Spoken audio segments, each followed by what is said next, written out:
Hello students. U P S C exam preparation ಮಾಡೋದು ಯಾವಾಗ ಅಂತೇಳಿ ತುಂಬ ಜನ ಕ್ವಶನ್ ಕೇಳ್ತಾ ಇದ್ದೀರಿ. ಇದಕ್ಕೇನಂತಂದರೆ ನೀವು ನಿಮ್ಮ ಗೈಡೆನ್ಸ್ ಇತ್ತು ಅಂತಂದರೆ U P S C preparation ನೀವು ಫಸ್ಟ್ ಇಯರ್ ಡಿಗ್ರಿಲಿಂದ ಸ್ಟಾರ್ಟ್ ಮಾಡ್ಬೋದು. 3 ಇಯರ್ಸ್ನಲ್ಲಿ ನಿಮ್ಮದು ಒಳ್ಳೆ ಪ್ರಿಪ್ರೇಷನ್ ಆಗುತ್ತೆ. ಆ 3 ಇಯರ್ಸ್ನಲ್ಲಿ ನೀವು ನ್ಯೂಸ್ ಪೇಪರು ಮತ್ತು N C R T standard ಬುಕ್ಸನ್ನು ಓದು ಆನ್ಸರ್ ರೈಟಿಂಗ್ನ ಪ್ರಾಕ್ಟೀಸ್ ಮಾಡಿದರೆ after the degree you will give the good attempt.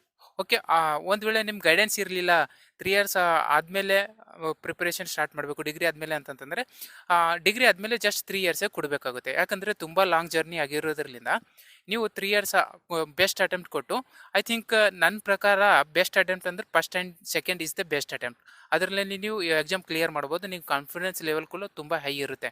After the 3 years just do your job and give your attempt. Okay, ಯಾಕಂತಂದರೆ ತುಂಬ ಪ್ರೆಷರು, ಫ್ರೆಷರು ಈ ಥರ ಎಲ್ಲ ಅದರ್ಲಿಂದ ಮೈಂಡು ಸ್ವಲ್ಪ ಫೈನಾನ್ಷಿಯಲಿ ಫಿಟ್ ಇದ್ದರೆ ಓಕೆ. ಒಂದು ವೇಳೆ ಆಗಲಿಲ್ಲ ಅಂತಂದರೆ ಜಾಬ್ ಮಾಡ್ಕೋತಾ ಕೊಡೋದು ಬೆಸ್ಟ್ ಅಟೆಂಪ್ಟು. ಓಕೆ, ಗೊತ್ತಾಯ್ತಲ್ವಾ? Thank you.